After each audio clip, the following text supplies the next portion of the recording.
Baik, ini ada permintaan dari klien untuk membuat simulasi bagaimana jika mencatat penerimaan dana dari homeschooling.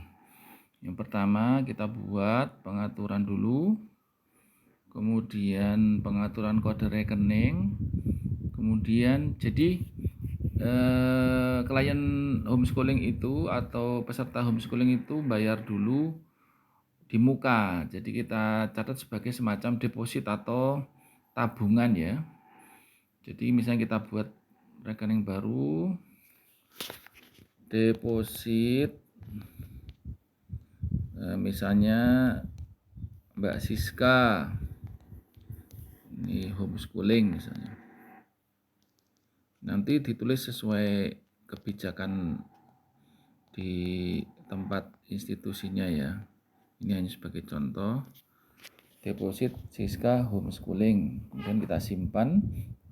Nah, pada saat ini kita cek dulu pendapatannya, nanti ada penerimaan, kita buat baru aja 40101 penerimaan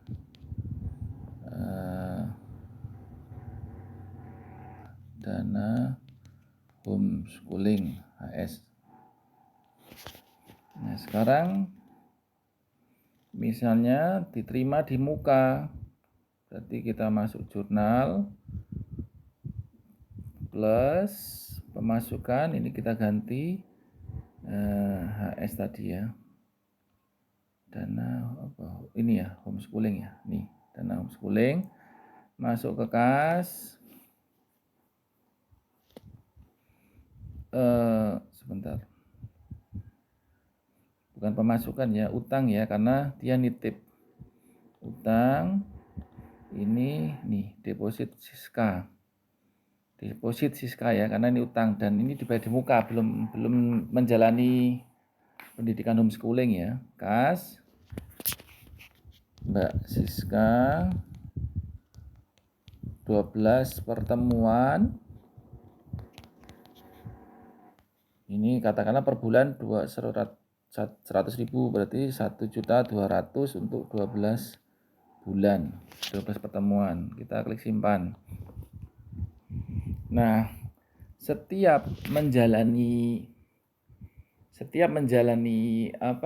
setelah melakukan pertemuan sekali, maka yang dilakukan adalah mengakui adanya deposit yang sudah jadi SPP. Jadi ini dibayar utang.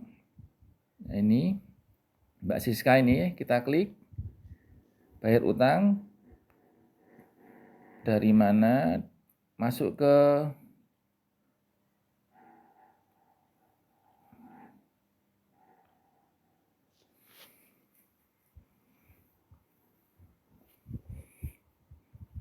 bukan bayar utang ya, saya ulangi. Jadi kita langsung ke penyesuaian saja. Penyesuaian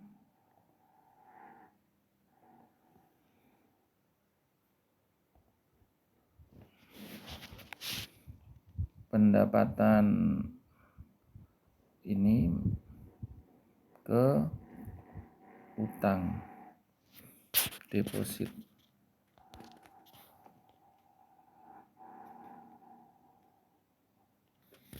Pertemuan pertama sebesar 100.000, karena ada pengakuan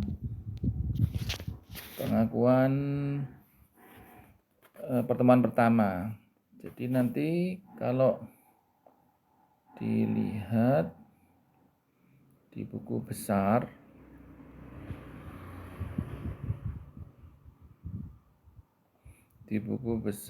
itu depositnya Mbak Siska.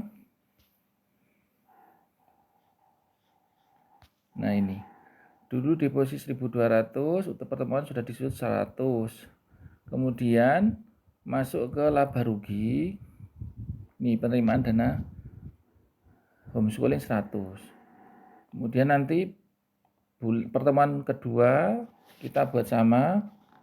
Pertemuan kedua kita buat sama. Ini penyesuaian dari mana tadi HS ya, penerimaan ini kemudian ke deposit Mbak Siska. Keterangan pertemuan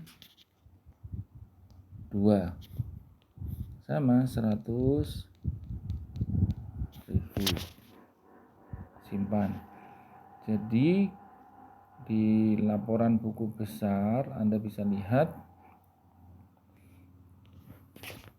depositnya Mbak Siska itu sudah berkurang 2 kali pertemuan ini ya. Ini 2 kali pertemuan, jadi tinggal 1 juta. Nah, misalkan 1 juta ini ternyata pertemuannya sudah selesai, cukup 2 kali. Maka 1 juta ini kita kembalikan.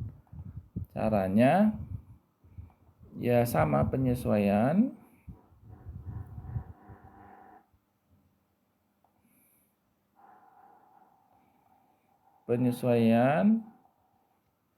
ini kas ya, kita kembalikan kas.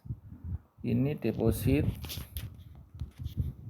Mbak Siska, pengembalian sisa deposit 1 juta, karena pertemuannya cuma 2 kali. Misalnya kita tulis 1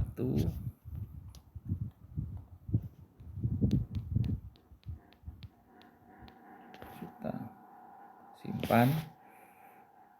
Tanggalnya jangan lupa ya, nanti ini untuk memudahkan ilustrasi saja.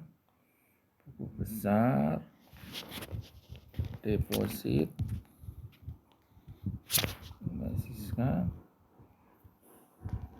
Perhatikan ini sudah 0. Jadi Mbak Siska ini deposit 1.200.000, sudah pertemuan 2 kali, masih ada 1 juta. 1 jutanya dikembalikan ke ibunya atau ke Mbak Siskanya 1 juta, jadi 0, sudah nggak ada tanggungan. Kemudian kita lihat laporan laba rugi. Jadi ini sudah ada 2 kali pertemuan, sudah ada 2 kali pertemuan, jadi 100 sama 100 jadi 200. Misalnya ada biaya listrik ya, kita tulis saja jurnal plus pengeluaran dari kas untuk listrik, misalnya bayar listrik misalnya ini ya 50.000, simpan. Misalnya bayar gaji instruktur, misalnya bayar gaji instruktur, bayar gaji guru ya, nih misalnya instruktur misalnya 75.000,